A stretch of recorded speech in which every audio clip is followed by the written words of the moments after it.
Hello everyone, welcome back to my YouTube channel study की दुनिया में। तो आप लोग कैसे हैं और आप लोगों की पढ़ाई कैसी चल रही है। तो जैसा कि आप लोग थंबनेल पे देख ही लिए, आज के इस वीडियो में बात करने वाले हैं कि जीडी पेपर का एनालिसिस क्यों नहीं हो रहा है।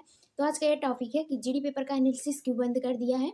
तो इसके पीछे रीजन है, भारतीय बोर्ड ने डायरेक्टली मना कर दिया है कि कोई भी पेपर का एनालिसिस यूट्यूब पे नहीं करवाएगी। इसीलिए बहुत सारे टीचरों में 1-1.5 महीना बहुत सारी कंट्रोवर्सी भी हुई थी इस बात को लेके कि यूट्यूब पे कोई भी किसी भी एग्ज़ाम का एनालिसिस नहीं होगा। तो इससे भारतीय बोर्ड ने डायरेक्टली मना कर दिया था। वो इस बात को बहुत ज़्यादा सीरियस ले लिया था, क्योंकि पेपर का एनालिसिस करवाने से कहीं न कहीं बच्चों में जो होता था थोड़ा प्रॉब्लम होता था।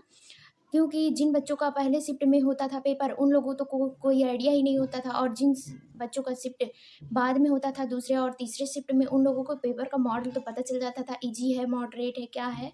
तो उन लोगों को कुछ ना कुछ पता चल जाता था। तो इसीलिए भारतीय बोर्ड ने मना कर दिया है कि पेपर का एनालिसिस नहीं होगा। इसीलिए इस बार एसएससी जीडी का जो पेपर हुआ है, कोई भी यूट्यूब के टीचर लोगों ने ये एनालिसिस नहीं करवाई है, क्योंकि ये मना कर दिया है भारतीय बोर्ड ने कि पेपर का एनालिसिस नहीं होगा।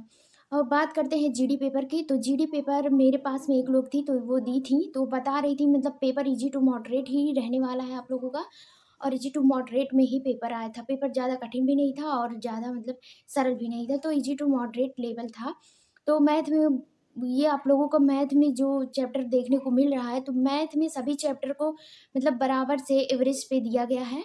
मतलब सभी चैप्टर का वेटेज समान ही है। अगर किसी शिफ्ट में एलसीएम एचसीएफ से पूछा है, तो किसी शिफ्ट में रेशियो से, तो किसी शिफ्ट में प्रॉफिट एंड लॉस से, तो इसी प्रकार से किसी में एवरेज से, तो इसी प्रकार से सभी शिफ्ट का मतलब जो है क्वेश्चन बराबर है। ऐसा नहीं है कि आप एक भी चैप्टर स्किप कर सकते हैं, तो ऐसा बिल्कुल भी नहीं है। और आप लोग जब मतलब तैयारी में है, तो आप लोगों को सब चैप्टर को अच्छे से आना चाहिए। एक भी चैप्टर आप लोग स्किप नहीं कर सकते हैं। अगर आप लोगों के शिफ्ट में कोई क्वेश्चन नहीं आया है किसी चैप्टर से, तो वो चैप्टर से क्वेश्चन अगले शिफ्ट में ज़रूर पूछेगा। तो इसलिए आप लोग ये मत सोचिए कि इस चैप्टर से नहीं क्वेश्चन आ रहे हैं, इसको नहीं करेंगे। क्या पता आप लोगों के शिफ्ट में आ ही जाए क्वेश्चन। तो इसीलिए आप लोगों को जो मैथ में है, सभी चैप्टर को मतलब समान वेटेज पे रखना है। रही बात रीजनिंग की, तो रीजनिंग से आप लोगों को क्वेश्चन देखने को मिल रहा है, तो दिशा और डायरेक्शन से, और नॉन वर्बल रीजनिंग और वर्बल रीजनिंग से क्वेश्चन आप लोगों को ज़्यादा देखने को मिल रहा है एसएससी जीडी के पेपर में। तो रीजनिंग का भी एवरेज समान ही है। तो ऐसा नहीं कह सकते कि रीजनिंग भी इजी है। रीजनिंग भी इजी टू मॉडरेट लेवल का ही है, और इसमें दिशा और दूरी से और कथन और निष्कर्ष से ऐसे ऐसे मोस्ट इम्पॉर्टेंट जो चैप्टर है उनसे क्वेश्चन ज़्यादा पूछा गया है।